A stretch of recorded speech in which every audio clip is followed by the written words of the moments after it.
Are you struggling for consistency in your sim racing? Does your iRating look like a roller coaster? If so, we have good news for you. The way to get more consistent is to first understand what you're doing differently than the professionals. And VRS is the answer. With our competitive subscription, you will have the telemetry, setups, tutorials, and everything else you need to fully analyze your driving. Our data packs and the ability to compare your driving with the best in the world will show you exactly where to adjust your inputs, change your driving line, and shave seconds off of your lap times. And our powerful and precise Direct Force Pro wheelbase and precision pedals are being used by some of the world's best drivers. All these champions agree that VRS hardware is not just the best on the market, it's also priced well below the competition. So if you're looking to upgrade to direct drive and the best pedals in sim racing, VRS is your answer. If you want to get better, get faster,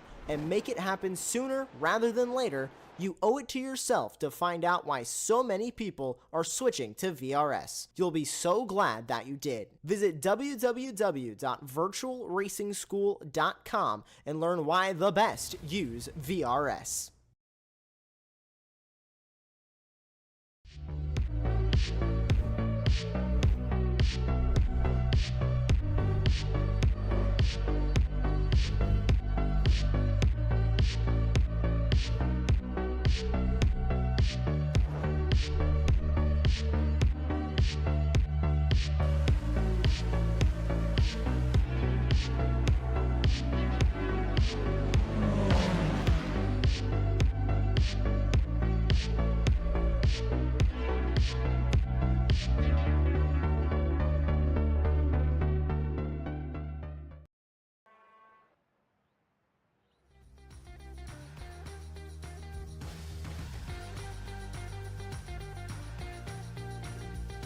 Well, hello and good evening, everybody. Welcome back to Apex Racing TV, and welcome back to the Operation eMotorsports Racing League. This is round number 5 of the season, coming to you tonight from Road Atlanta. My name is Ron Mullins. Joining me in the commentary booth is Charles Michelle, and in the virtual production hall, we have our old buddy, Jonathan Grabowski. And now, Charles, I'm not sure about you, but in my opinion, this is a fantastic track to kick off the second half of the season.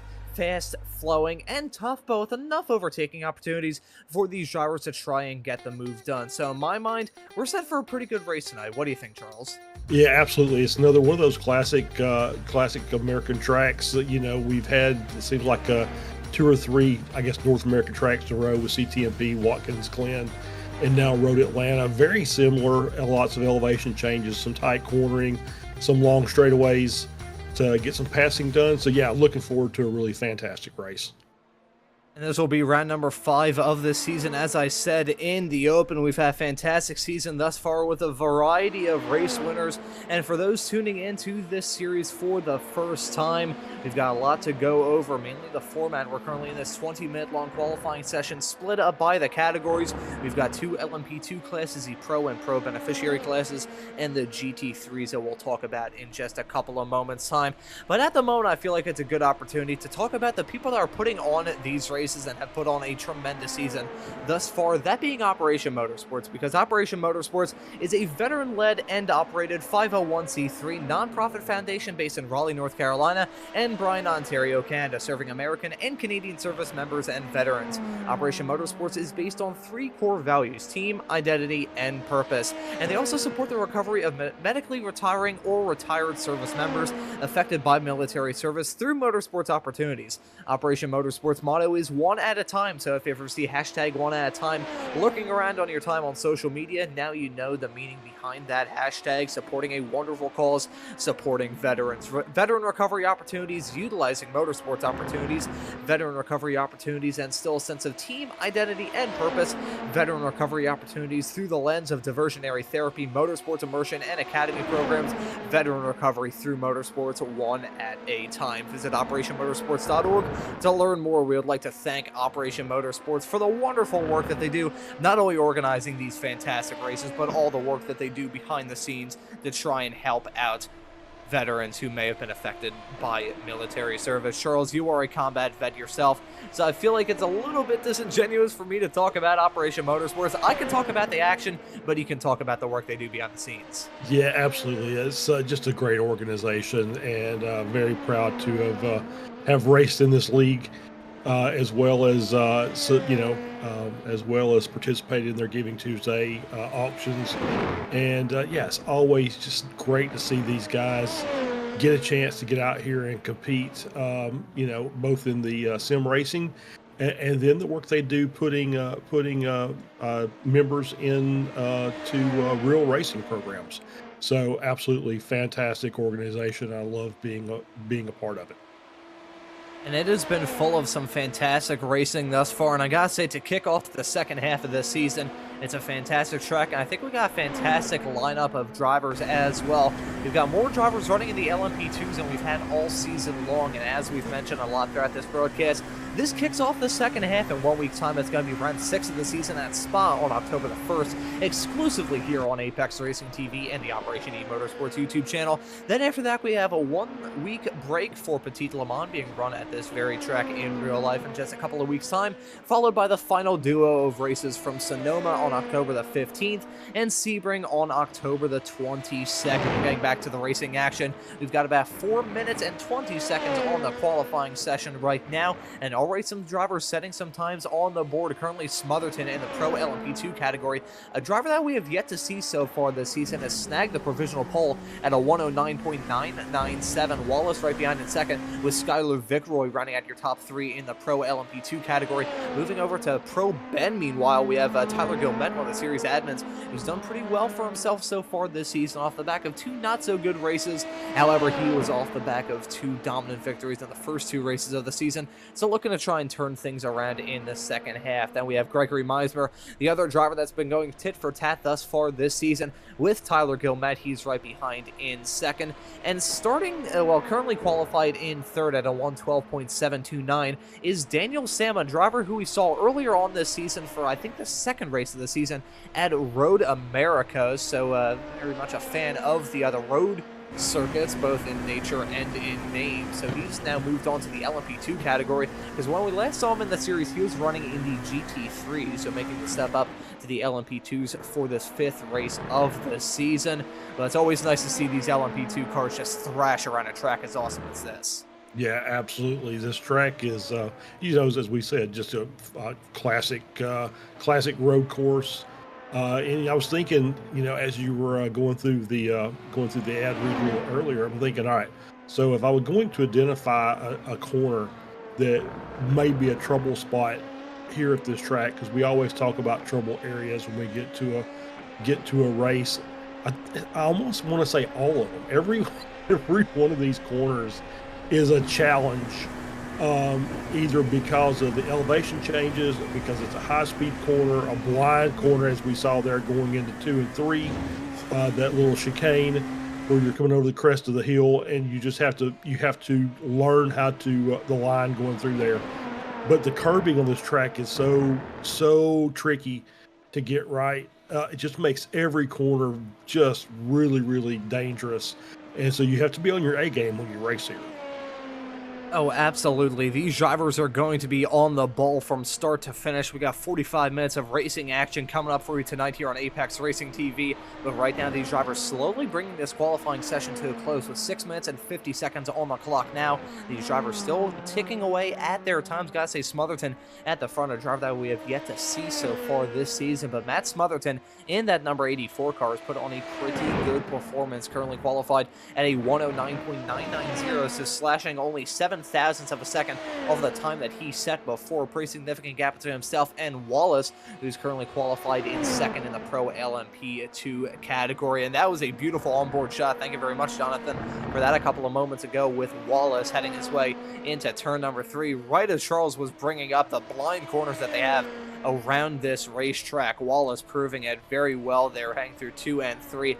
That section is just always so tough to try and psych out, because you're going into that corner blind and you really just need to turn in and pray. Yeah, really, it's honestly the truth. It's just because not only is it's a pretty significant braking area as well, because you have to get the line right, because you'll get off track on either side or slow down. If you care, if you cut too much of that chicane, you'll get a slowdown, which obviously puts you behind the eight ball a little bit. But that's one of those areas that begins the kind of the what I like to call the no passing area on this track. We just did my team just did a qualification race really last weekend here, and it was using these cars along with the GTPs, the fast prototypes, and that was the biggest source of problems in the multi-class aspect of the race, is basically heading into that chicane and then down through the S's and then clearing turn 5.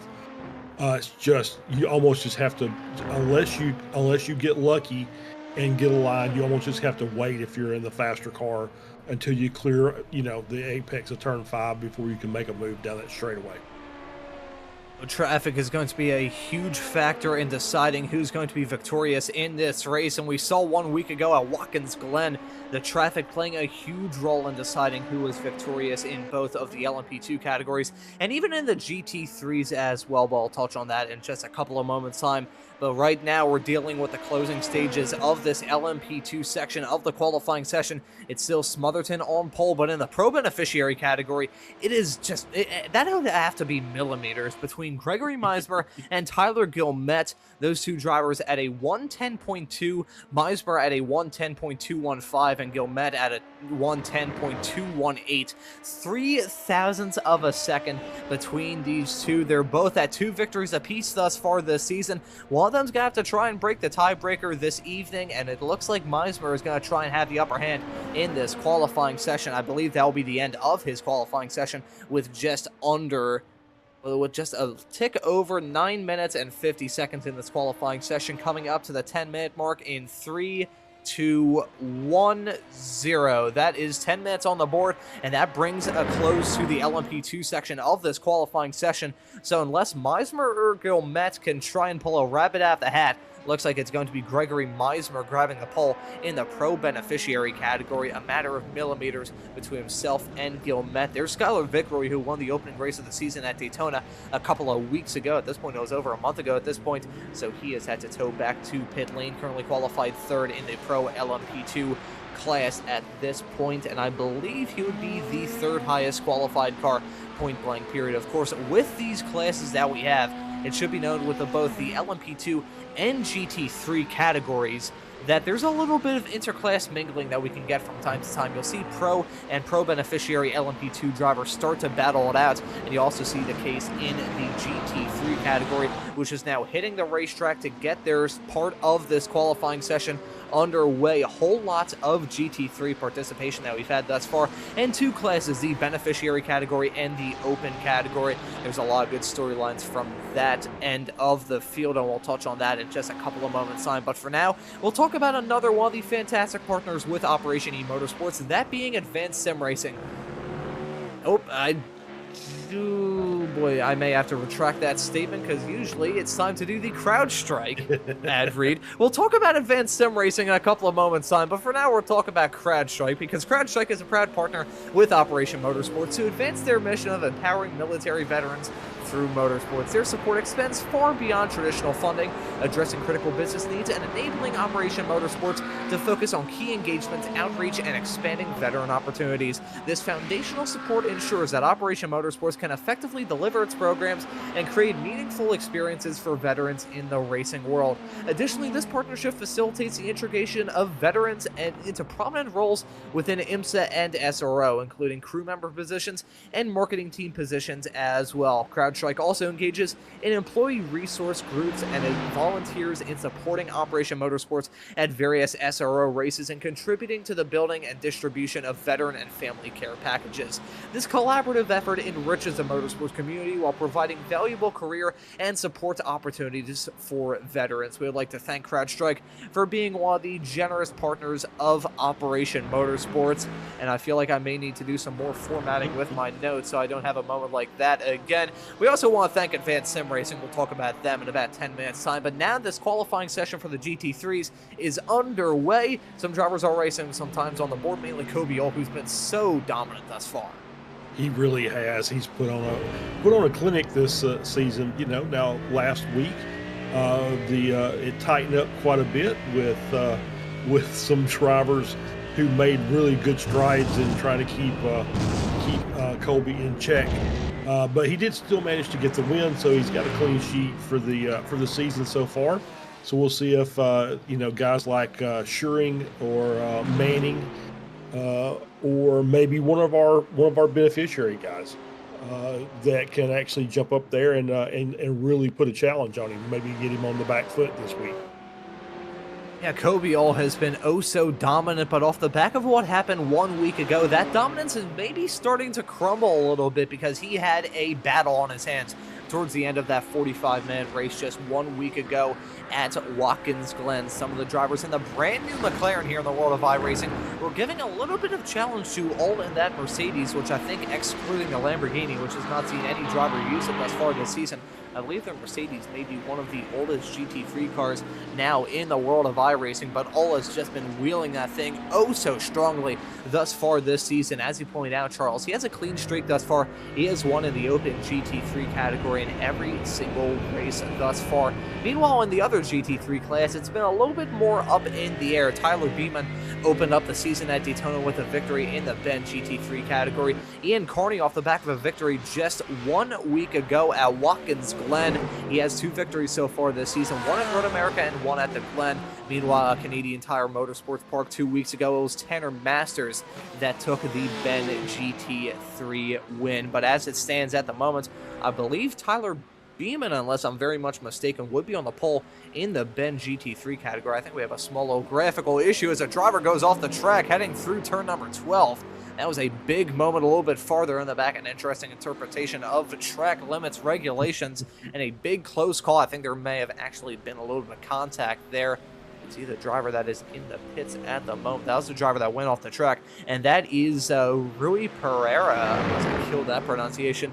The driver from Iberia in the number 81 Ferrari, not saying a qualifying time at the moment, and going for a wild ride early on. Yep, that's one of those things is that final couple of corners come over the hill down into the start-finish straight. It's you get it, if you get it wrong either way, either on the inside or the outside, you end up going for quite a wild ride there. Crossing the start-finish line could potentially end up ruining the lap you're on and the lap that you're starting. So you have to be, that's one of the corners you have to be very careful with, as well as the rest of them. So just kind of going back to memory of the session that I had over the last weekend. I'm going to pull it up. I'll let you talk and let me pull this up, and I'll see if I can give you a little bit of a gauge on the cars that kind of separated themselves over the course. So maybe give us an indicator of who might be quick out here today. A lot of these drivers are certainly very quick, and thank you for giving me the opportunity to run my mouth, which is basically what I do for a living now here on Apex Racing TV. I mean, my dad's done it for 66, coming up to 67 years for free, so I guess me being the age I am, being able to do it for a little bit of money, it's not, hey, I mean, it's good work if you can find it. So anyways, absolutely. I think we'll quickly move on from that and just savor the sights and sounds of these GT3 cars running around this fantastic track in the world of iRacing and in the world of real life as well. Really awesome to see the amount of drivers running in this series and the amount of cars that we have out there as well. I believe with the added participation that we have from some more LMP2s, this may be the most amount of participation that we've had thus far. We're trying to do the math on that. 23, 4, 5, 6, 7... 27 competitors running on the racetrack at this point. Only 23 have set a lap time at the moment, with Elliott Whitfield behind the wheel, the number 78 Corvette currently being the last driver to set a qualifying time at the moment. But this qualifying session slowly coming to a close with a tick over 17 minutes on the clock. It is Kobe Ol currently on the provisional pole in the Open GT3 category, and in the Beneficiary GT3 category, it's Ian Carney trying to grab his 3rd victory of the season. He's currently on the provisional pole as it stands at the moment, and Ben GT3 at a one-man 20.542, which is a little bit off of Kobe All, who he's proved himself to be an absolute wheelman this season. And with a 4/10 of a second gap in open GT3 to this man, Ty Schuring, he's continuing to prove that. Yeah, and I did pull those stats up, and it was once again it was a 2-hour race here, but it was a team event. Lots of top drivers. I mean, we had basically, it was 4K to 10K in iRating strength, and the front engine cars did very well here. So Merc, Beamer, Ford were really tops of the time sheet. So Colby's done a good job picking his car for the season. Yeah, I mean, the Mercedes, I have seen, it's very odd from the experience that I've had when it comes to GT3 broadcasts and my time doing iRacing broadcasts here on Apex Racing TV. I remember it may have been the first GT3 series that I ever covered. There's a driver running the old McLaren MP4-12C, which I gotta say, very unassuming name for a race car. Sounds more like a fax machine than anything else, but nevertheless, that driver was able to wheel that fire-breathing monster in the world of iRacing. And funnily enough, I do I work in race control for another series that airs here on Apex Racing TV. And last night, one of their races was happening. I was having a chat with one of the fellow members in race control, and we learned, well, I was looking through to try and figure out when the McLaren MP412C was added into iRacing, and it's just recently been replaced by the brand new, I believe it's the 720S, unless I'm mistaken. Correct. I think the nomenclature may be a little bit wrong for me, but I was looking back. iRacing posted a video introducing that car on December, I think it was December 11th of 2012, which concerned me very much because I was 7 when that video was posted. Yep. So it's very, very opportune time to replace that car. And thankfully, it's been here for 2 races now. And that McLaren is just so cool to see out there on the racetrack. But this qualifying session slowly drawing to a close. Looks like there's not a whole lot of movers and shakers. Gotta say, Gene Kelly putting in a pretty good lap time. He slid his way into P2 in the open GT3 category. Now only 2/10 of a second between all and the next closest car in open GT3. Ian Carney, meanwhile, is still the provisional pole sitter in Ben GT3 with the checker flag out in this qualifying session, and the drivers definitely on their final laps. Yeah, absolutely, and that is a good lap. The Ferrari is kind of the jack of all trades car. It does everything good. It doesn't really do anything great, but it is one of the first GTs you get introduced to when you start doing road racing, because it has its own low class fixed series. So Gene Kelly doing a great job to get that car up toward the front of the grid. Yeah, that was a fantastic lap for the driver behind the wheel of the Ferrari. That was one of the... That kind of started off the trend of new cars being added into iRacing. I remember when that was introduced last season, that car was just oh so stunning. It also had a pretty love-hate relationship when it comes to the curbs, but it looks like those issues have been fixed, because this track is one where you pretty much eat the curbs with breakfast here for these GT3 drivers. At this point in time, these drivers are on their final qualifying laps and slowly drawing this session to a close. Not a whole lot of racers at their left on the racetrack at the moment. Only a handful currently, actually a little over a handful. I won't do the maths in my head right now because, I mean, usually whenever I'm talking for an extended period of time, my room starts to smell like smoke because my brain is overcooking itself, but I do not want to do math while I'm on the air as well. Otherwise, I probably would not be able to see my computer monitor, which is about a foot in front of my face. But nonetheless, these drivers out there on the racetrack still were following Matthew Ayotte behind the wheel of the number 2 Audis, currently qualified 14th overall, had a pretty good lap time, just a tick over the 1:20 barrier. However, he will not be able to improve his time, as a checker flag has been on this qualifying session for quite some time, and will be able to get the starting grid for you in the not too distant future to kick off 45 minutes of racing action here from round number 5 of the Operation eMotorsports Racing League. And there you can see the field lining up on the provisional starting grid, and we'll get that starting grid graphic up for you in just a couple of moments time. And we have a whole lot of names to look through, some new ones as well. Always nice to see some new participation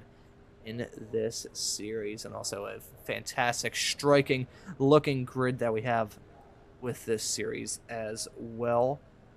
Seeing that Porsche pace car still stopped there on the start-finish line, slightly obscured by some shadows. The shadowy Porsche pace car at the front of this field at the moment, with a whole gaggle of million-dollar race cars right behind them. I'm not sure what exactly is going on. I'm not sure if there's a small little graphical error from me, but it looks like Wallace behind the wheel, the 666 LMP2 car, looked like he was... I don't know. It kind of reminded me of like a Cadillac or something like that with airbag suspension or something like that. It looked like it was jolting and vibrating on the starting grid. But nevertheless, he's going to be joined on the front row by our pole sitter, Matt Smotherton. There we go. It's the third time's a charm. The driver of the number 84 car going to be driving the pole. Martin Wallace will join him on that front row. Skylar Vickeroy, who kicked the season off with a victory, he's going to be starting this race in third. Gregory Meismer in fourth. Tyler Gilmet starting this race in P5. Daniel Salmon going to round out the LMP2 starters. Then looking into the GT3 field, we have Kobe All, the man who's been oh so dominant thus far. He's going to be starting this race in 7th. Gene Kelly in the Ferrari will join him on that front row in the GT3, the GT3 category, getting used to some WEC races, but nevertheless, Tyler Schuring going to be starting this race in 9th. Tyler Beeman going to be starting in 10th. Bradley Beeman starting this race right behind in P11. Tyler Manning in 12th. Jacob Little in 13th. Matthew Ayotte in 14th. Ian Carney and Anthony Calvi going to round out the top 16. All right. Starting in 17th, we have Tanner Masters, Jason McSparron in 18th, Dan Fendick in 19th, John Hicks in 20th. Luis Rios in P21, I think that's a new name, to the beneficiary class. Jake Porter in P22, Elliot Whitfield in P23, Charles St. Pierre in 24th. And we have some nobody, Charles Bochelle, who will not be racing, who is just a moron when it comes to signing into a session. Tyler Reed will be up to 25th, Rui Pereira in 26th, and then Rick Hazlitt will be rounding out your 27 car grid. You were there on the racetrack in spirit, Charles. We'll leave it at that. I was. In fairness, I've ran the series a couple of seasons, so just it's kind of habit forming. Just click register as opposed to watch. So I'm surprised it took to week 5 for me to make that mistake. So we'll make sure that that gets corrected for next week. Hey, I mean, we all have our moments, man. It is all right. And thankfully, since this isn't an official session, that will not go against your iRacing marks. But nevertheless, the field heading their way down at the end of the drumstick, as I'd like to call it if I look at the track map of this racetrack without my glasses on. The bottom end of the circuit through 6 and 7 at the bottom end of the racetrack. Some good overtaking opportunities. We'll use this small little time before the green to talk about one of the other fantastic partners with Operation eMotorsport, who I nearly jumped the gun on and talked about it a little bit earlier. That being Advanced Sim Racing, because on top of the valued support from CrowdStrike, Advanced Sim Racing is committed to supporting Operation Motorsports through generous contributions to their fundraising efforts and programs. In 2023, ASR donated a high-quality sim rig to Operation Motorsports Giving Tuesday's online auction, helping to raise funds for their impactful initiatives. Building on this commitment, ASR is pleased to contribute 2 additional sim rigs for the upcoming 2024 Giving Tuesday auction, further supporting Operation Motorsports' mission to provide veterans with exciting opportunities in the world of motorsports. Furthermore, Advanced Sim Racing has donated gift cards as prizes for the eMotorsports League, and enhancing the competitive experience and rewarding participants as well. Contributions which reflect ASR's dedication to fostering engagement and growth within the eMotorsports community, while supporting the valuable work of Operation Motorsports. We would like to thank Advanced Sim Racing, CrowdStrike, and Operation Motorsports for making this series possible, making this race possible, and making this broadcast possible. And speaking of, we're about to get this race underway in just a couple of moments' time. That pace car has made their way down pit lane. The field is now in the hands of our pole sitters. A jumbled up start at the front of the field, but the LMP2s are on their way, heading their way off into turn number 1. It's going to be the newcomer to this series, the number 84 car, leading them off into turn number 1. Skylar Vickery behind the number 28, who kicked the season off with a victory at Daytona. He's currently slotted in P2. Meanwhile, the GT3 is about to grab the green just a couple of moments' time. There we go. The green flag is at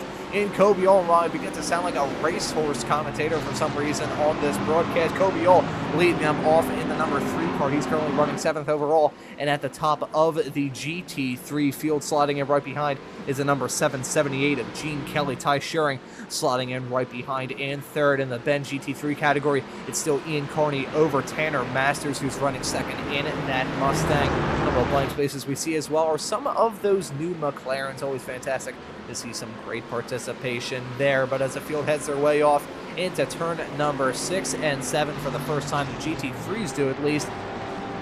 So far, so clean, Charles. Knowing my luck, though, I probably just jinxed it.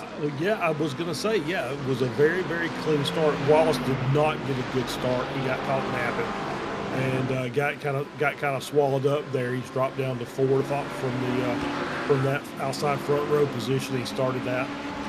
So he's got a little work to do to make that up. But yeah, all the GT3s made it through clean. Didn't have any incidents as far as I can tell. Looks like there's all still kind of nose to tail in the line. No real big gaps to speak of between the positions. I think the biggest gap is like 2 seconds between McSparran and Rios. But otherwise, a really good start. A pretty good start for a lot of the drivers up and down the starting grid. They've made through the first lap clean, which around a racetrack like this with the tight and twisty confines of Road Atlanta, that could be your key to backing into victory lane when everything is said and done. But Gene Kelly at this point, he's starting to apply a little bit of pressure to the back of Kobe All. They're heading their way downhill, now back uphill into turn number 5, one of the most challenging corners on this racetrack. Got hit that outside clobber curb. Try not to end up in the barriers and head your way down that small little flat outlast before turn number 6. A fantastic overtaking opportunity that we may see some of these drivers use between now and the end of this race, which is well off into the future for these drivers. They aren't focusing on the finish. Instead, they're focusing on the challenge that lies ahead in this race. Charles, you mentioned earlier on in the broadcast, trying to line out the difficult corners around this racetrack is oh so difficult. There's 12 numbered on the iRacing track map, and really there's about 13 corners around this racetrack that can really strike fear and terror into the minds of an iRacer. Yeah, and you're seeing the thing that throws it off, 10A and 10B there, coming over the hill back toward the start-finish line. It's the end of that the longest straightaway on the track. You got to get the car really, really slowed down. There's some good battling to be had through that, but you have to be very careful. Obviously, lots of drivers will kind of cut your nose off as you're going through that chicane, trying to shorten the distance between corners. So it's very, very tricky through there. But yeah, so everybody's doing a really good job. We see a few gaps built in, but that's starting to come in. But Kelly's doing a great job of trying to hang on to the back of All with now pressure with Shearing behind in that big BMW. At this point in time, all of these drivers continuing to whittle the laps away, but they're feeling pressure and going for a spin heading through turn number 7. That was contact involving Beeman, and another driver involved in that. I'm not sure who it was that eventually sent Beeman around. He actually had to check up. Shearing was behind Kelly going through turn 7, and he had to check up, and I think he just car with the Porsche too much on the brakes and kind of over-rotated the rear end and slid out. I didn't see any contact behind, but we're going to replay here as we're coming down into turn 6 and 7. And you can just see him kind of check up there, and just not quite enough. He did get a little help around from the car behind, and that was probably... I wonder, was that the other Beeman? Was that Bradley or not? But we'll see. That I believe it was. Yes. Yeah. So Beeman on Beeman crime there. Yeah, that was Beeman on Beeman crime there. That may be a little bit of an uncomfortable discussion between those two. I'm not sure whether they're brothers, father and son. I'm not entirely sure. I feel like you'd be they're more privy brothers. To this info. Other brothers, I think one of them just got hit by the chrome horn. There's Beeman, the other Beeman, with a big amount of damage on the back of that race car. He's had a moment in time, and he's gone for a massive moment coming out of turn number 5. The first driver to get bit by the bullet heading through turn number 5. That's such a tricky corner around this racetrack, and we're going to hopefully try and find a replay to see exactly what happened to him. This was with the other Beeman, the unfortunate difficulties that he ran into heading into turn number 7. That was Tyler Beeman You can see Bradley Beeman right behind in that fantastic looking brand new McLaren, just finishing him off heading through that corner.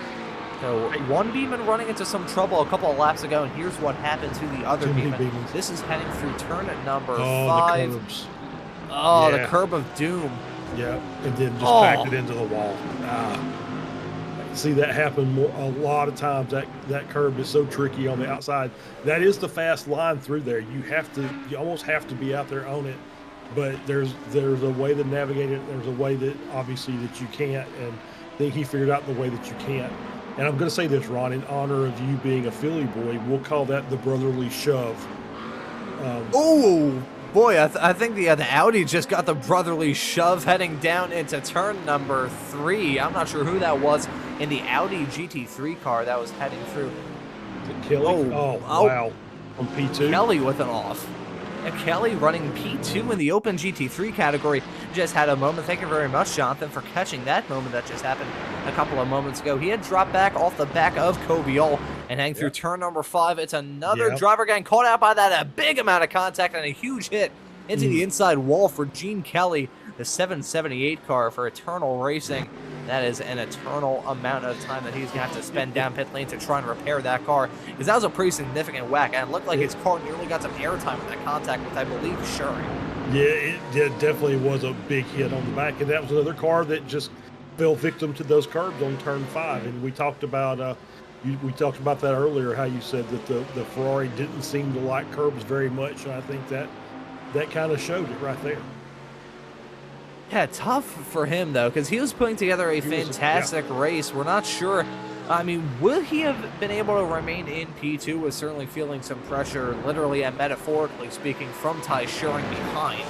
However, I think he still will have probably been on for a pretty good result. However, things not going to materialize after that incident. That is going to take him out of contention. As we look at this fight possibly developing between Manning and Little, this is a battle for the final podium spot in the Open GT3 category. I will mention the wonderful timing from not terribly long ago on this broadcast about the brotherly shove line from you, Charles, right as the pro LMP2 drivers were starting to break out the chrome horn a little bit, heading into turn number 3. That was some pretty convenient timing, it must be said. So well done on that. That was a very well timed moment. And my dad, who's lived in this city for all the time that he's been on planet Earth, has always referred to this city as the city of brotherly shove. So, I mean, as a Philadelphian, I will take that comment in stride. There you go. Yeah, so far, we saw the first couple of LMPs work their way through the field with a little bit of contact. As you see, they're speaking contact. Oh, big contact.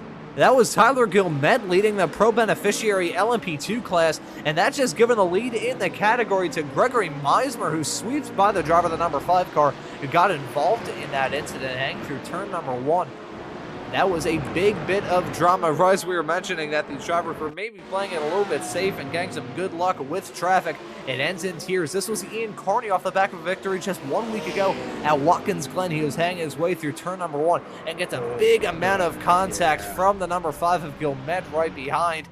I'm going to say we've seen this a lot so far this season. The game of chicken with the LMP2 drivers trying to negotiate the GT3s. I think just from my perspective, that was just a bit too overambitious from Gilmet. Yeah, and it's sad that it's the Porsche, because the Porsche is the most susceptible to kind of getting the rear end really light when you're trying to lift off oversteer, which you have to do through turn 1. You have to just bleed some speed off going through there, and just nowhere for the LMP2 to go. So yeah, I'm sure if he had a chance to rewind that and do it again, he probably would have just lifted down the straightaway and got both those cars after they apex turn 1 and just kind of ripped it up the inside and got through them before he got to the chicane.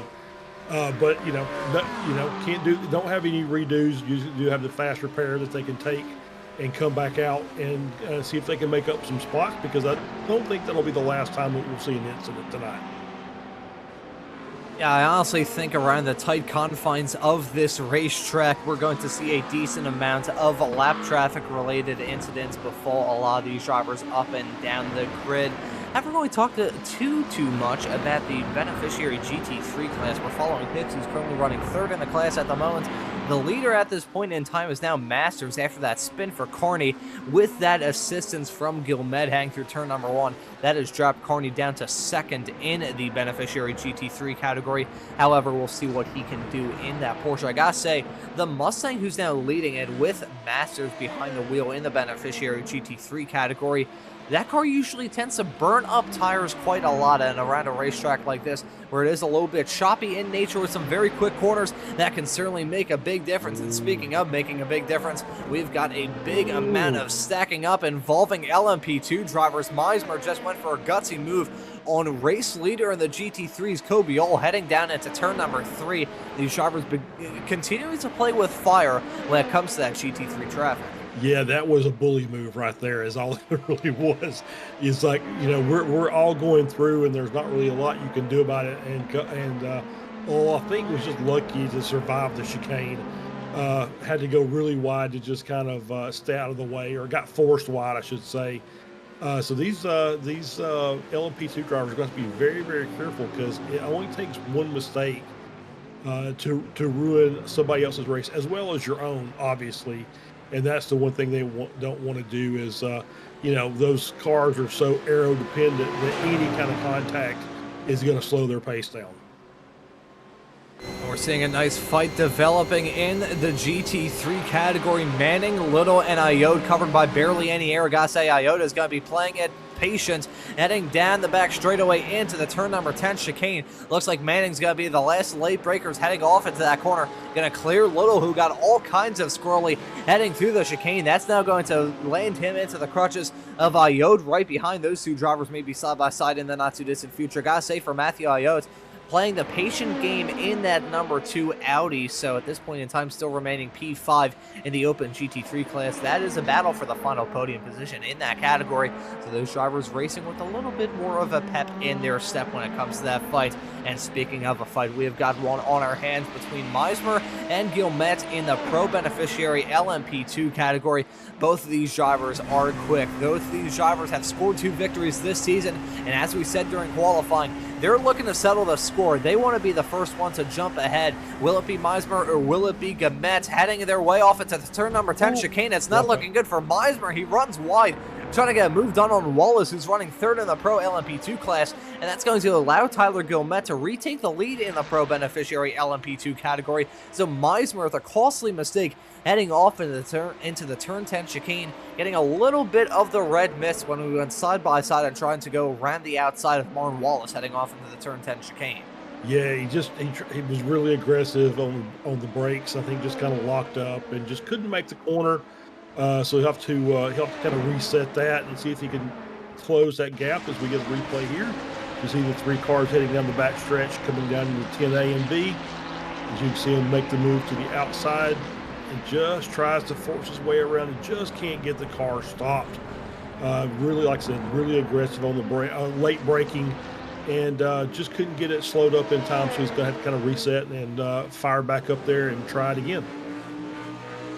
Yeah, that he will. The big thing when it comes to these races is, even though 45 minutes in the grand scheme of multi-class sports car racing, 45 minutes is just basically a flat-out sprint, there's still a decent amount of time for these drivers to try and recollect themselves, recollect their thoughts, and try and put their nose to the grindstone to make their way up after a mistake that may have befell them in the earlier stages. But right now, we're seeing the fight continue in the Open GT3 category. Iote's still running in 5th in that number 2 Audi. Right in front of him is Little in the Mustang, with Manning running in the final podium position in the Open GT3 class at the moment.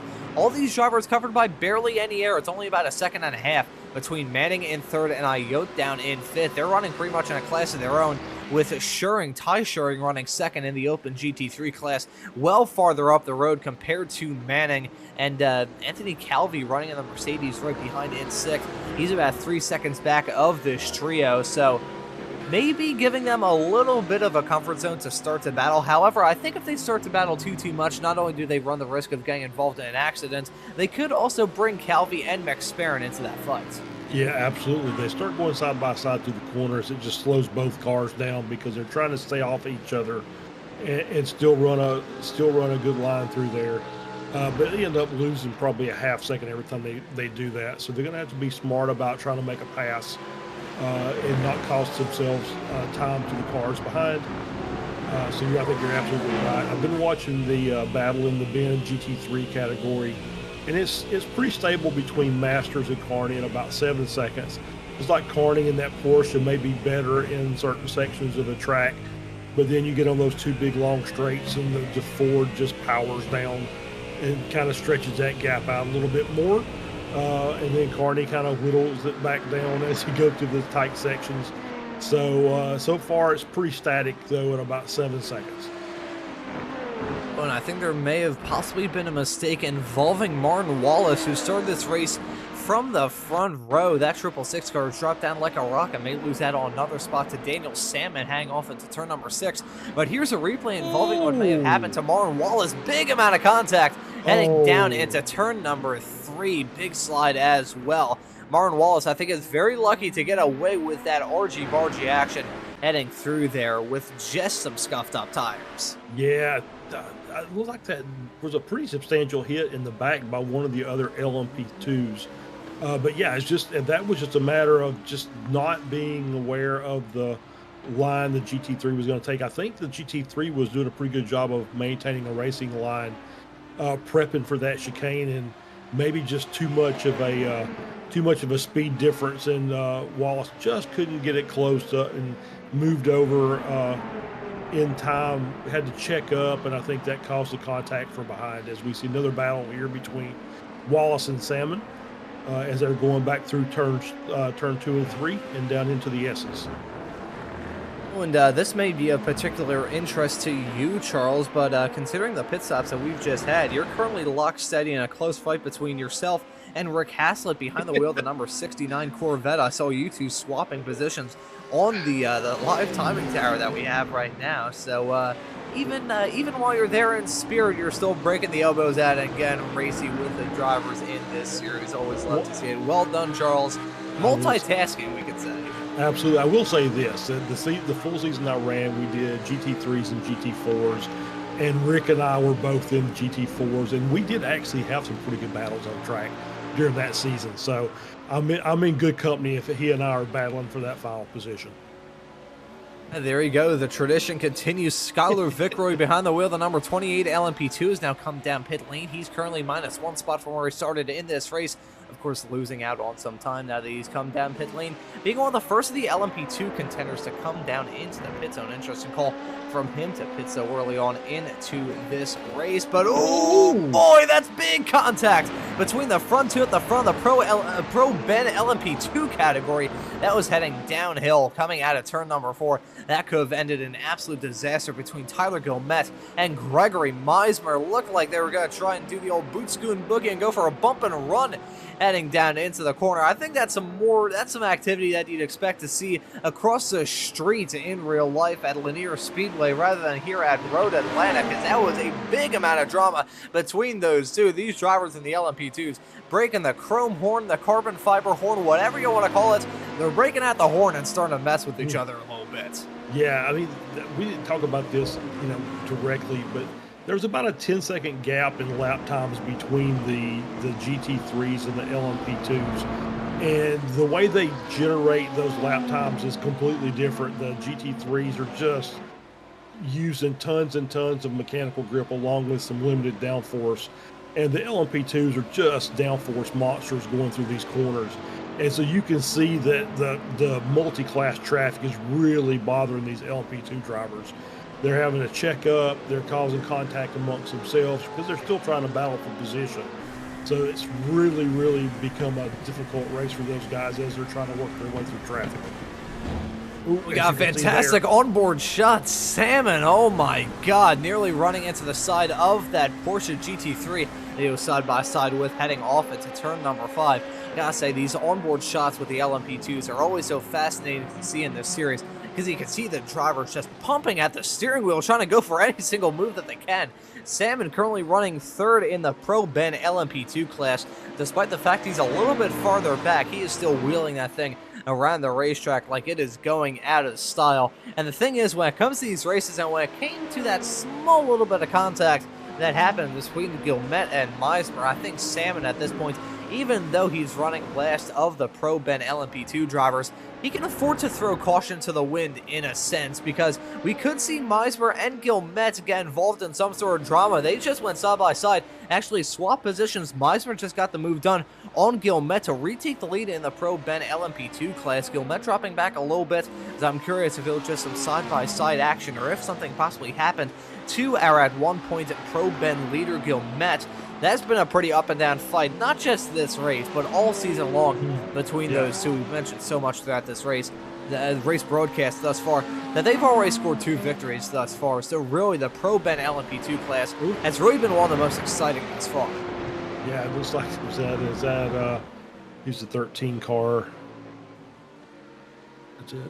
Manning, yeah, took a little shortcut there through the S's, kind of went through the grass, straight lined it a little bit, as we can see just all kind of pressure from behind from Power Reed in the Corvette. See drag racing down the backstretch. Reed just kind of slips behind, tries to get a little bit of a toe, going down into the end of this backstretch, going to try and get to the inside, brake a little bit later, take that inside line, make the pass. Ooh, that was close. Carried a lot. Gives Manning a chance to come back. And then Carney's going to slip around because Reed obviously got a little offline there. Just kind of carried too much speed through the chicane. Right idea. That's exactly the way you want to try and make the pass. It's just late break on the inside line. He had it, just couldn't get the car stopped enough, and gave Manning a chance to come back. I gotta say, credit where credit's due for Reed for at least going for the move, heading off into the turn 10 chicane. It may not have been successful, and he may have lost an overall position to our Ben GT3 leader of Ian Carney, but still well done from Reed. That was a audacious move. It didn't really work out too well, but we still give you credit where credit's due.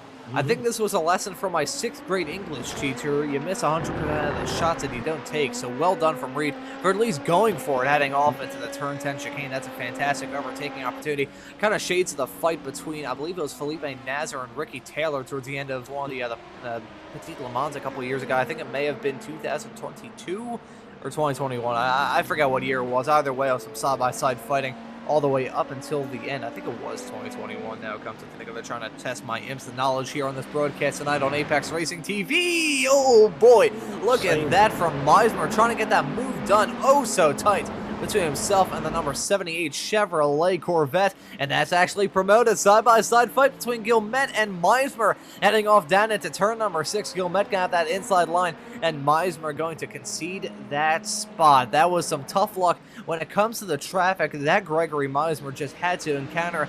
That car that he caught up to was actually the 78 of Elliott Whitfield. Still, that was near disaster between those two. And it's actually allowed Guillemette to grab the lead. However, you can see Guillemette flashing the headlights. He wants to know parts of the lap traffic, and he wants the race leader in the GT3's Cobiol to get out of the way ASAP. Yeah, he's saying, hey, I'm back here. I'm in a hurry. I'm coming through. I think that was well done. A good place to make a pass. Like I said, that from the chicane down to turn 5, those S's, is like I said, it's almost a no passing zone. You just have to be almost picture perfect going through there, and then you have to have a lot of cooperation from the GT3 car, which they're not necessarily, they're not out there to make it easy for you. They're out there to run the race. So that was a good move there. That was done early, so you got them coming. Oh, as we see some wiggle back there from Meismer. Just loose over the curbs, as we saw another incident with turn 5, but he manages to collect the car and get back up. So now he's got a little bit of work. He's got to make that gap back up. It's like 1.2 seconds. So hopefully he can just get close enough that he can get a little bit of a draft off Guillemette, and that'll help tighten those gaps back up as we see a little damage on the front end of that Ford. And that was Jacob Little coming down pit lane in the Open GT3 category. Lots of other drivers coming down pit lane. That's Jackson McSparron in the Operation Motorsports car. He's stopped in the Mustang, and right in front of him, that I believe is our Ben GT3 leader of Ian Carney, along with Michael Hicks running second in class.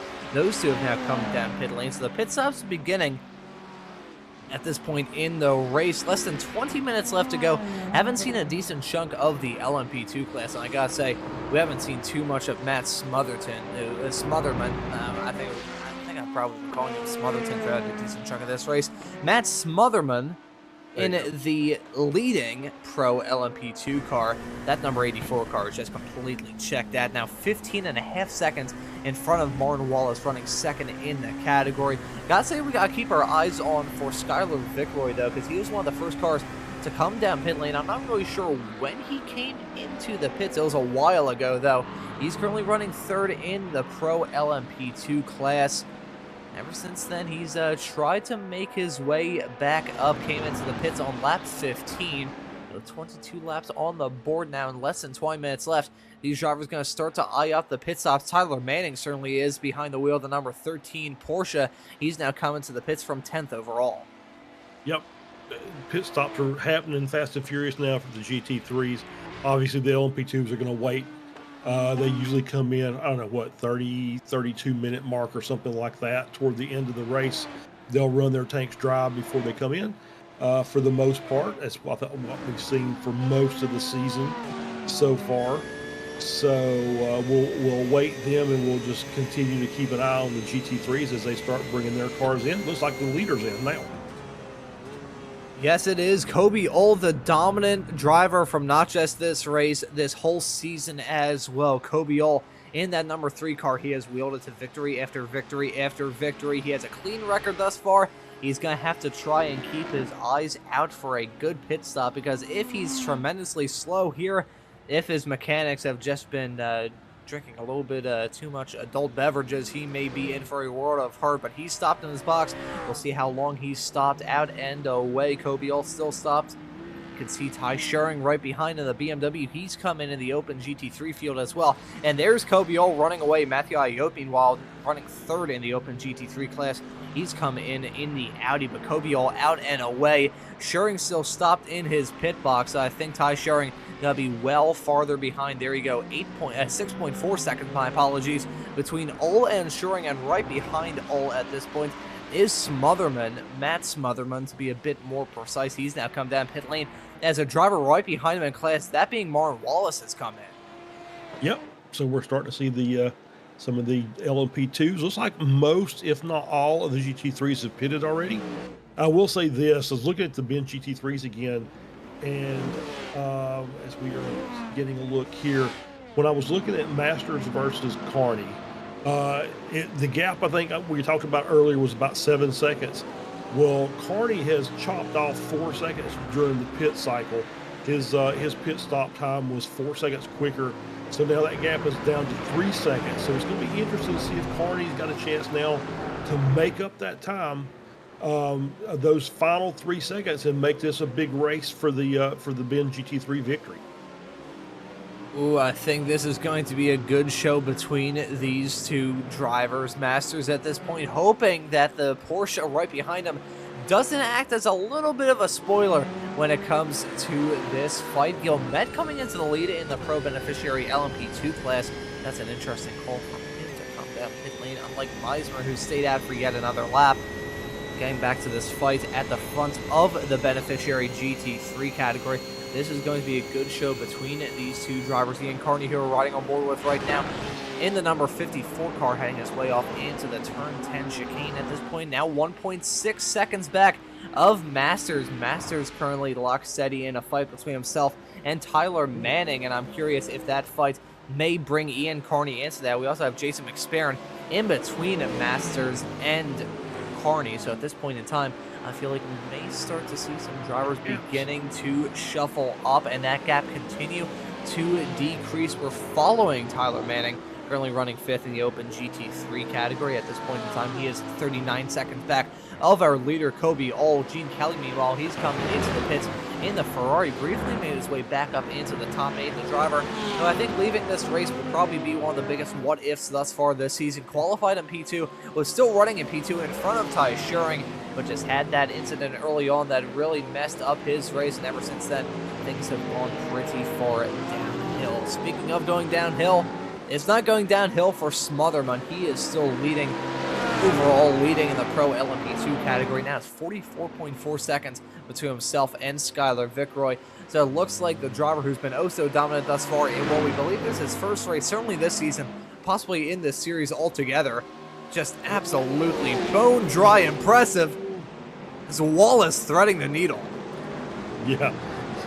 The splits, the GT3s going down into turns 10A, that was pretty brave, just to be honest. Those guys were basically drag racing down the back straight. As we see, it was Masters, and I believe it was Manning, and Manning just like, I want to get by, and just like I said, just drag racing down the backstretch. Didn't take the toe from the car in front, and you could see that he managed to get up to him, and then once they got side by side, it just kind of stopped, and that Ford started inching his way back forward again, just from that raw power. As we see Smotherman now coming into the pits to make his pit stop from the lead. Yeah, there we go. Smotherman now out and away. Well, he's in, soon to be out and away. The driver of the number 84 car has been oh so dominant thus far in this race. I'm curious how this is going to shake out between himself and Skylar Vickroy. Of course, open up the season at Daytona with a victory. Hasn't gone into victory lane since, and I don't think tonight is going to be any different. He is now going to be exiting out in P2, well behind this man Smotherman, who's now exited out of the pits. That gap has decreased a decent amount, now down to about 7.5 seconds between Smotherman and Vickroy, but that gap is still pretty big. However, Vickroy, he's got the advantage of some pretty hot tires, as that gap is continuing to decrease. The real question is Smotherman going to struggle enough on these outlaps for that fight between himself and Vickroy to actually really turn into a fight? Yeah, don't know. Looks like it started to kind of level out at about 7 seconds, which is also the gap between Meismer, who just came in to hit for his pit stop as well, over Gomet. 7 seconds seems to be the gap between P1 and P2 there also. So it's going to be up to Gilmet to run some hot laps here toward the end and see if he can, as well as Vickroy, see if they can make the time up. With traffic here, it only takes one mistake, one car just kind of getting in the way and end up losing a second here and a second there. And the next thing you know, you're in a battle. As we saw now with the gap between Smotherman and Vickroy is now down to 5.3.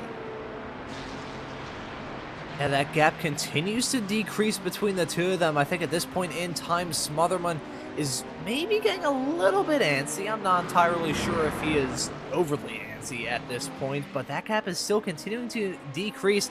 Now down to 4.5 seconds, starting to increase a little bit. And we do have some lap traffic to deal with, so maybe the reason why is down to Smotherman running into some traffic-related difficulties. We'll say last time by, Smotherman was pretty slow in terms of his pace, even discounting the time that he had coming out of pit lane. It was a 1:46 last time by, so Smotherman a little bit slow on lap time. That gap starting to balloon a little bit between the two of them. I think we may possibly have a fight on our hands between Vickroy and... I'm trying to figure out, would that be a fight between Vickroy and Wallace? I don't believe it would. I think Wallace is actually 7.7 seconds back of Vickroy compared to 7.7 seconds back of our leader Smotherman. And that was a mouthful there just a couple of moments ago, but Vickroy at this point pretty much running in a class of his own. I'm curious, will he be able to close up that gap to himself and Smotherman? Man, I'm struggling with that guy's name throughout this broadcast. We'll see. Like I said, that gap came down due to traffic. I think it ballooned back up due to traffic as well.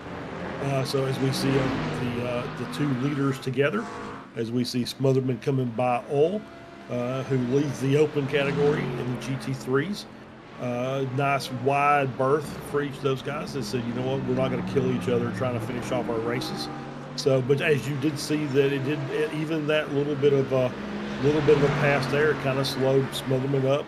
Vickroy gains another half second to tighten the gap back down. So once again, just a matter of if Smotherman gets caught behind a big pack of GT3 cars, got 2 or 3 cars battling for position, it's going to be very difficult to get through. You've got to be very patient to work your way through, and that may be the difference. It may cause it to be a bigger battle than we think at this point.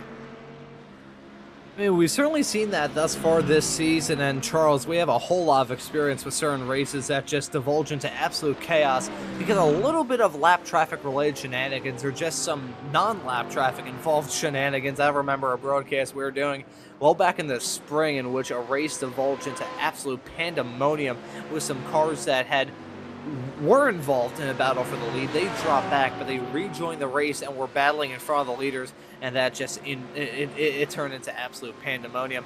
But at this point in the race, I feel like things are definitely settling into a groove. Only 9 minutes left to go on the clock. The gap between Smotherman and Vickroy is still maintaining about the same. It's seesawing back and forth, going down, up, down, up, down, up, down, up all the time.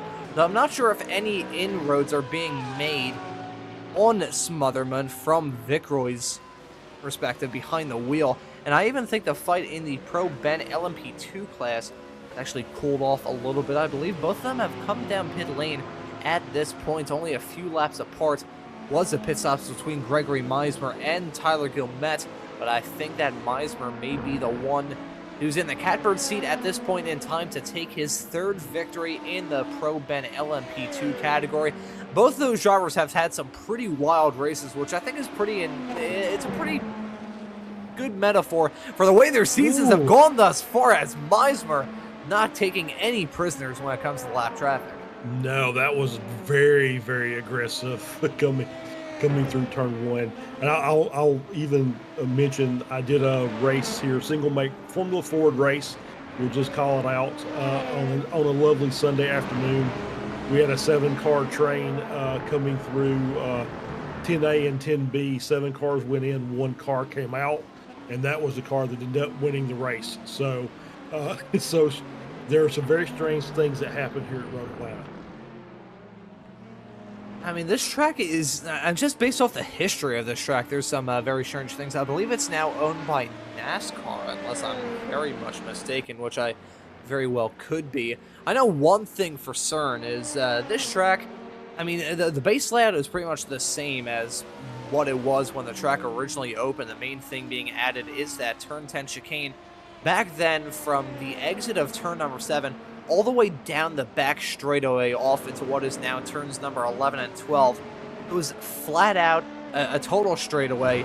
And when I believe it was I think it may have been the Whittington brothers that owned this track back in the day. They used to land planes on the back straightaway, bringing in substances whose names we cannot say here on Apex Racing TV, but just have it be known that the color of the banner for Pro Ben and Ben have roughly the same color. But nevertheless, they were. Let's just call them. They were in the import-export business, so that's why they no longer own the track. We'll just leave it at that. So I think that should tell you enough. I think Randy Lanier, who was one of their close competitors, shall we say, was he spent some time in a very strict hotel. I think he I think he wrote a book a couple of years ago showing a lot of the stories that happened in his time involved in IMSA racing back in the day. Let's just say that IMSA took on a much different acronym when it comes to racing historians back in the 80s. But nevertheless, we got a fight developing between Wallace and Gilmette. And I'm curious if we, every single time there's a race here at Road Atlanta, there's always the same stories that pop up. I mean, racing history is always fun. I always love talking about it. But I feel like every single time I mention it, I fly closer to the sun when it comes to what I can and can't say. Exactly right. So I'm just going to mention you did see the battle between Wallace and Gilmette. That the battle for Ben GT3 is heating up. The gap is now a half second between Masters and Carney. So that might be something we want to keep an eye on for the last 5 minutes of this race. So we'll have to just watch out as we see them working their way, and we've still got the LMP2s working their way through, trying to keep their race going as well as not interfere in the GT3 race. Whoa. At this point, oh boy, that was a near disaster heading down the back straightaway off into the turn 10 chicane. These drivers have been very clean thus far, however, as these small little moments begin to develop, we could see some fisticuffs break out. I gotta say, credit where credit's due to Gregory Meismer, who we're following, who's currently driving that number 75 car.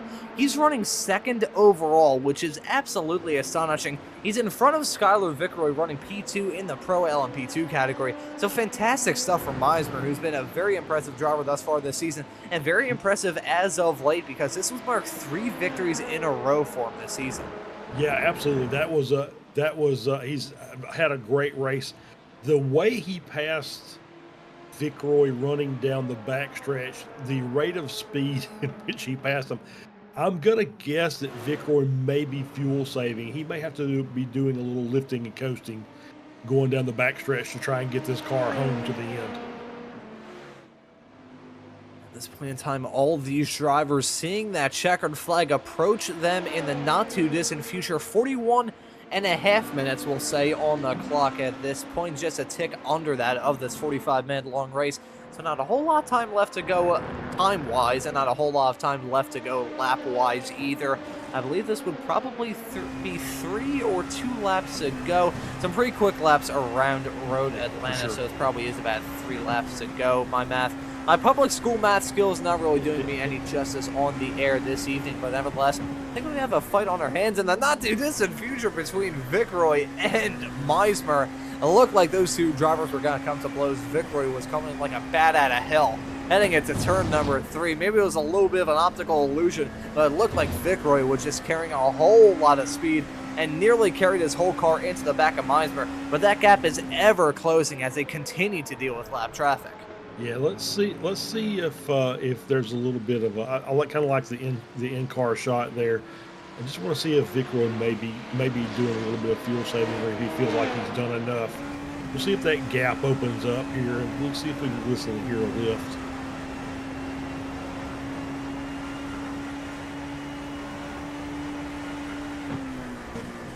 I mean, no, that feels like that was pretty much right on the throttle for as long as he needed to be. So I'm not sure. Maybe he's got it done, or maybe to me it looked like it was a pretty quick pass.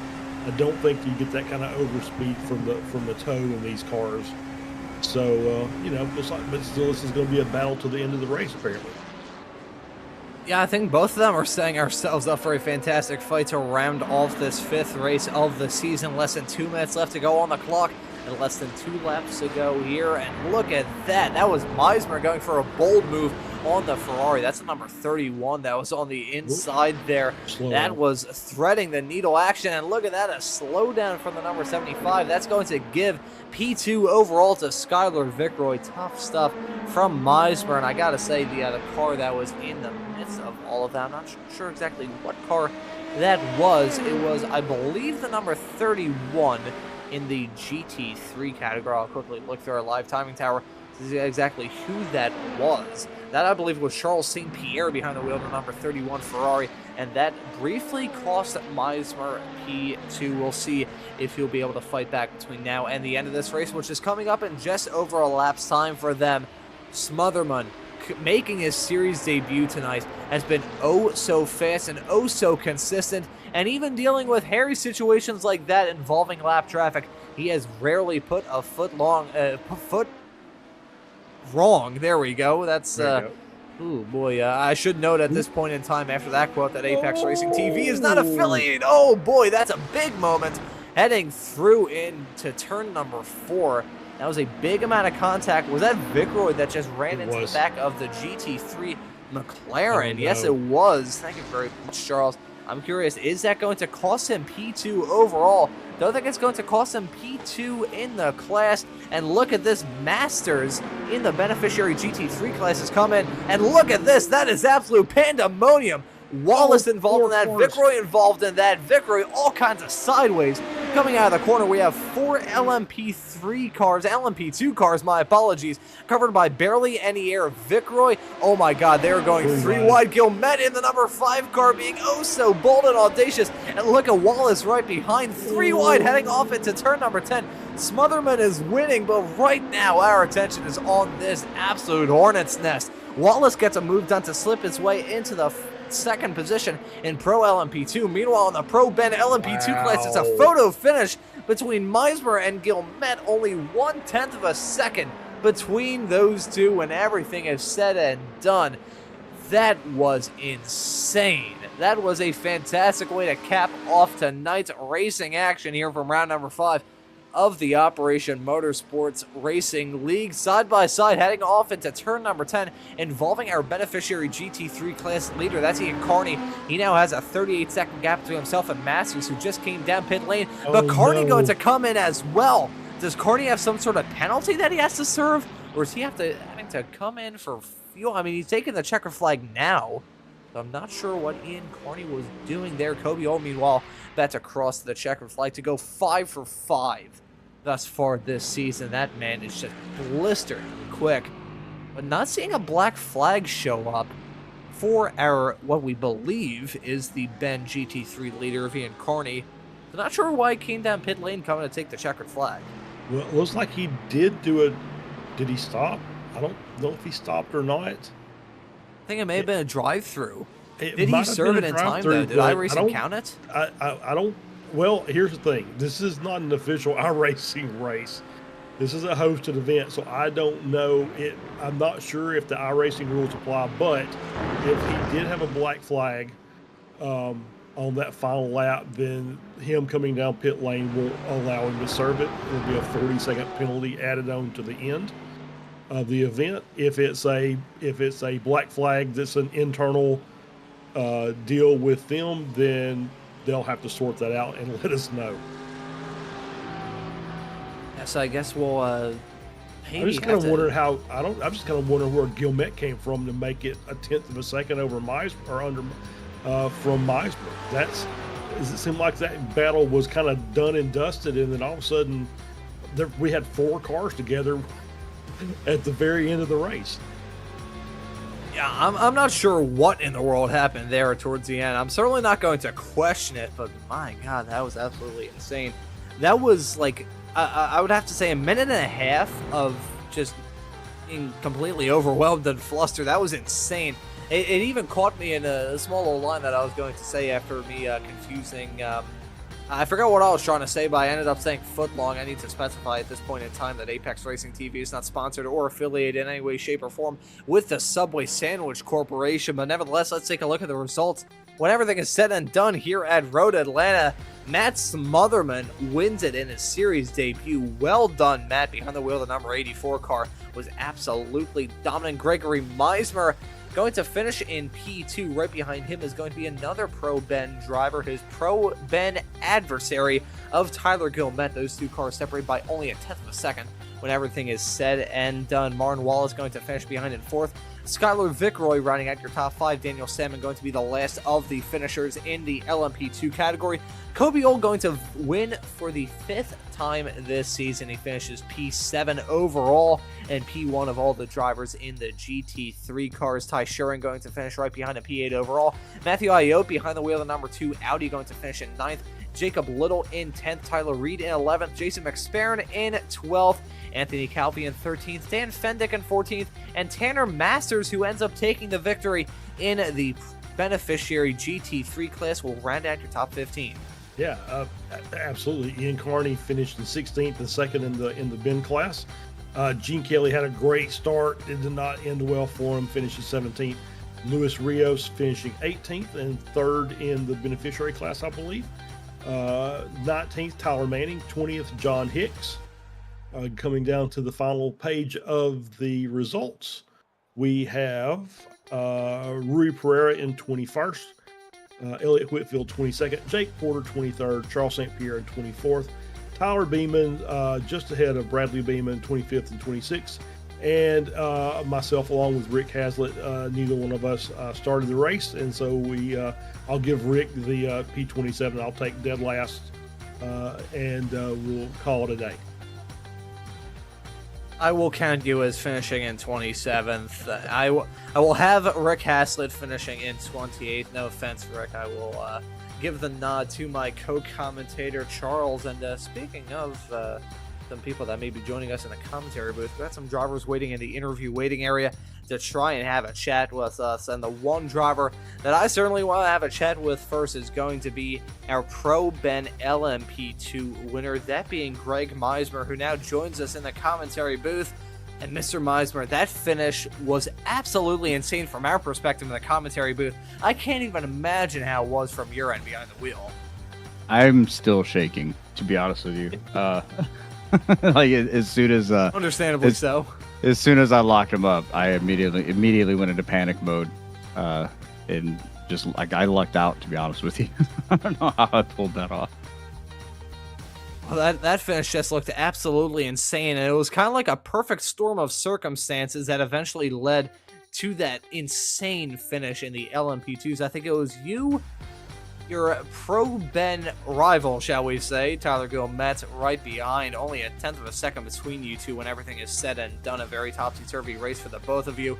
And then he also had Wallace, and I believe it was Skylar Vickroy right behind. That last lap was just absolutely insane, but that whole race looked quite hectic around a track like this. Close quarters action had to be tough. It absolutely was. Luckily, Skylar and Bob are teammates of mine, and I've been racing with them for almost 5 years now. So we kind of know where to push and pull each other's strings, you know. But yeah, it was. Every week we show up. I feel like it's a good show. Well, it's certainly been an exciting season thus far, and this, I believe, is your third victory and a fantastic way to kick off the second half of this season. We're going to continue at Spa in 1 week's time to kick off the month of October. What are your thoughts heading into that race in 1 week's time? Spa and I don't have a great history, so yeah, a little nervous if I'm going to be honest. Kind of a little bit hot under your collar, possibly. But hey, just based off the momentum that you've carried through the past few races, I'm sure you're going to be feeling a little bit more confident than usual heading into that race in just 1 week's time. And I'm not sure whether y'all are going to be running on the new refurbished version of Spa or the old one, but nevertheless excited to see you back out on the racetrack in 1 week's time. And now, before we let you go and celebrate the victory in the Pro Ben LMP2 class, is there anyone you want to give a thanks to or shout out? Again, everyone involved in the broadcast and Operation Motorsports, Apex Racing TV, IMSA, or Motorsports, everyone supporting me through this, DFG Racing, Bob and Skylar, everybody's been great. So, yeah, thanks. Alrighty, well, there you go. Greg, congratulations on the victory. Certainly had to withstand a whole lot of pressure towards the end, and excited to see you back out on the racetrack for the rest of the season. Thanks for joining us, man. Thank you. And that was Greg Meismer, who takes the victory in the Pro Ben LMP2 class. And Charles, who do you like to have a chat with next? Let's go to our beneficiary winner in GT3, to Ian Carney, and let's have a chat with him. And Ian, welcome in. So congratulations, I think. So yeah, we saw a little bit of some interesting things happen the last couple of laps. Tanner was leading, and then came in on the white flag lap, and then you came in just before you crossed the checkered. So, was there a penalty involved? I plead the fifth, but no, there definitely was.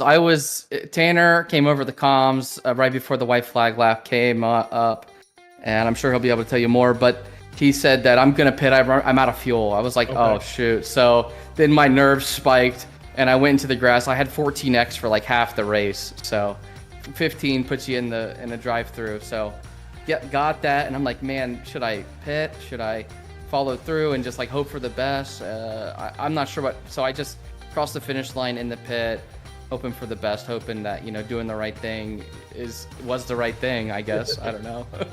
Yeah, well, so.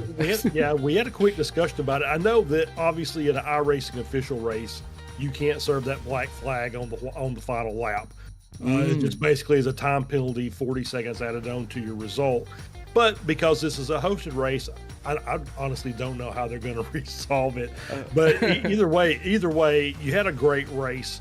It looked like it was just really chaotic out there, especially when we had the multi-class passing, and so it just but it looked like there were some really good battles amongst the GT3 cars. Oh, no doubt. Tanner and I were talking in the interview waiting area, and man, this was like probably the most fun I've had in a while.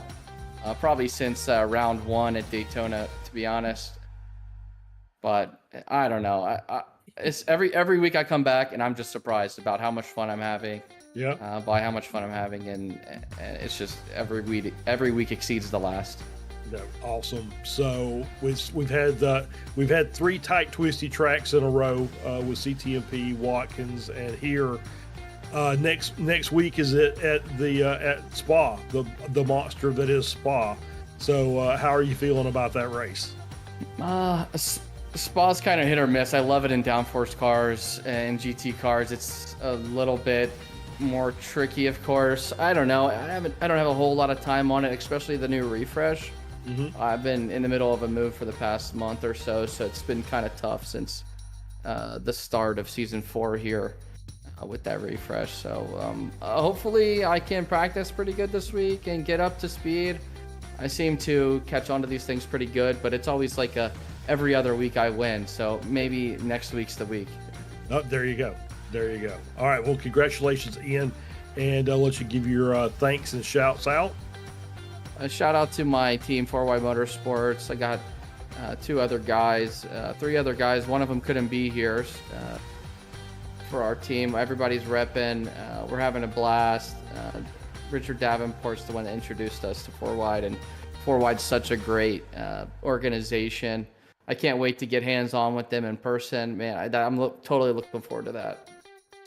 Awesome. Well, congratulations, Ian. We'll see you next week. Thanks. And that right there is Ian Carney, who may have been the one who thought we were going to see win this race, but because of a penalty, it ends up being another driver who we're going to have a chat with to round this broadcast off. That being a driver picking up his 2nd win of the season. Tanner Masters is now joining us in the commentary booth. Tanner, it was an interesting race from your perspective at there here today at Road Atlanta. Talk us through it.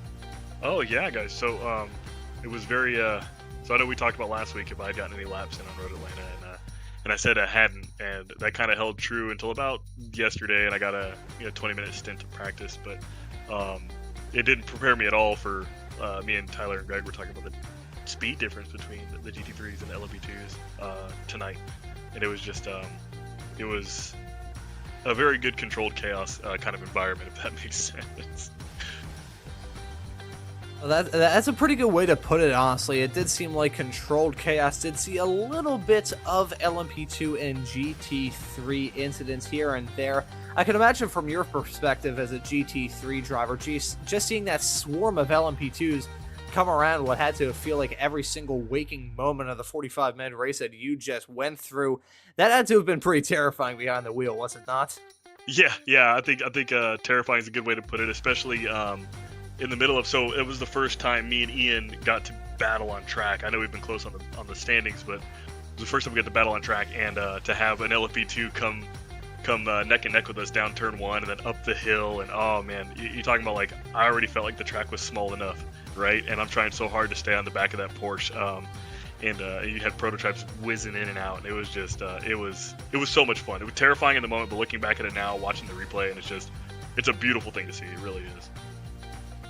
Yeah, it's like the level of fear, it's kind of like being on a roller coaster, essentially. You're a little bit scared, but at the same time, looking back on it, it's like, man, that was a whole lot of fun.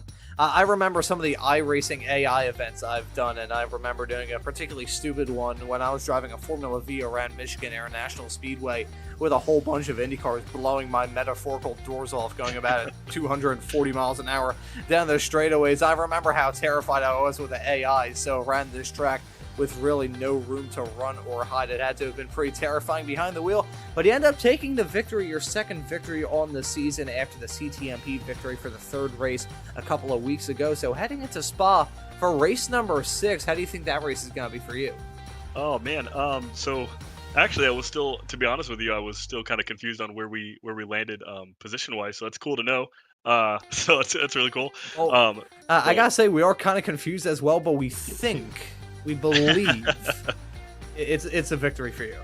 Hopefully, yeah. I mean, if it is, that's great. If not, it was well deserved by Ian. But I'm really excited for Spa. I'm hoping that I don't run into the same issue I had this week where I underfield the car and coming around that, the penultimate corner right before to start the final lap, I radioed Ian and was like, hey dude, it's all you, take it, because I've got 0.07 as we're crossing the hill into the final lap. There's no way I could save enough. So I'm hoping Spa, I'm just gonna take the max I can, take the 14.5 that the Ford will allow, and we're just gonna push that car through El Rouge and Ray down and have some fun. So Well, it was a roller coaster ride of emotions for you, around a roller coaster ride of a racetrack towards the end of this race, but you end up snagging the victory and everything is said and done, so well done. And before we let you go and celebrate this victory, is there anyone you want to give a thanks to or shout out? yeah, absolutely, man. Usually, right, like last time I talked about the guys from the ROR, but this week, I really wanted to make it known, like, big shout out and a big thank you to, like, my wife, Monica. She's been holding down, so Tuesdays are soccer practice and I've got 4 kids, and she makes sure that the 4 kids are wrangled up, everybody's at practice, everybody's doing what they got to do, fed, homework's done, and she does all that so I can get the chance to so I can get the chance to come up here and really spend time with my brothers and go through just a lot of emotions and like we always say, man, it's the strangest kind of therapy, but it works, and I'm so glad to have a partner that can hold down the fort for a 45-minute stint and allow me to do this. So thanks to her. Well, there you go, man. Happy wife, happy life, and that was probably one of the most wholesome notes to end an interview off with. So Tanner Masters, congratulations on the victory, and excited to see you back out on the racetrack for the rest of the season, man. Thanks for joining us. Thanks for having me, guys. See you next week. And that right there was Tanner Masters with a very fantastic point. We talk about CrowdStrike, we talk about Advanced Sim Racing, and we obviously talk about Operation Motorsports on this broadcast, but it's really nice to hear from the drivers themselves about how much Operation Motorsports really means to them. I will end this broadcast on a personal note because I don't think we have any more time to have some interviews here. I will say, from my perspective, motorsports was kind of therapy at the very beginning for myself and my dad, because we had come off the back of the loss of my mother back in 2012 when I was 7, and we kind of used racing and going to an indoor go-kart track right outside the city of Philadelphia as a way to grow together, and it has blossomed into me becoming a loudmouth on the internet it'd be about 13 years down the line, 12 or 13 years. My math skills, again, failing me at the end of this broadcast. But Charles, we're going to be heading to Spa in 1 week's time. It's a historic, it's a classic, and it's a fantastic track in the world of iRacing and real life as well. What are your thoughts heading into that race in 1 week's time? Yeah, obviously, really, really good feedback from the guys on my team about the new refreshed layout, how much better it is for racing. Some of the corners kind of been tweaked a little bit. I think they've got some of their, I think Spa had some issues with maybe some of the slowdowns or off tracks not quite lining up to what you would expect to see in certain corners, but no real complaints about those anymore either. So yeah, I'm looking forward to a great race. It is an iconic track, obviously, and so I just can't wait to see these guys actually be able to kind of stretch out and stretch their legs and get some good battles done amongst their own class without necessarily having to worry as much about the multi-class traffic. Great passing zones all over that track, obviously. Much bigger. There's a couple of spots that they're kind of a no-no, but for the most part, the multi-class aspect of this should not be nearly as severe as we've had the last 3 weeks. Yeah, a little bit more breathing room at Spa. If we are running on the old version, we're running on the old version, but even still, the old version has a bit more runoff area at these drivers' disposals than some of the tracks that we visited throughout the past few weeks of this season. Watkins Glen last time out, that was pretty much a closet that these drivers were running in. Road Atlanta tonight is no different. Spaga give these drivers a bit more breathing room when it comes to dealing with the lap traffic. But another fantastic race here from the Operation eMotorsports Racing League, and we got 3 more to go to crown some champions, crown some race winners, and have a hell of a lot of fun while doing so. We'd like to thank Operation Motorsports, CrowdStrike, and Advanced Sim Racing yet again for making everything possible here in the world of the Operation eMotorsports Racing League. And I think with all of that taken care of, that just about does it. So for myself, Ron Mullins, Charles Bichelle joining me in the commentary booth, and Jonathan Grabowski doing a fine job working on the cameras in the virtual production hauler, I say thank you all so very much for watching. Have a great rest of your night, and we hope to see you all wherever it is in the not too distant future.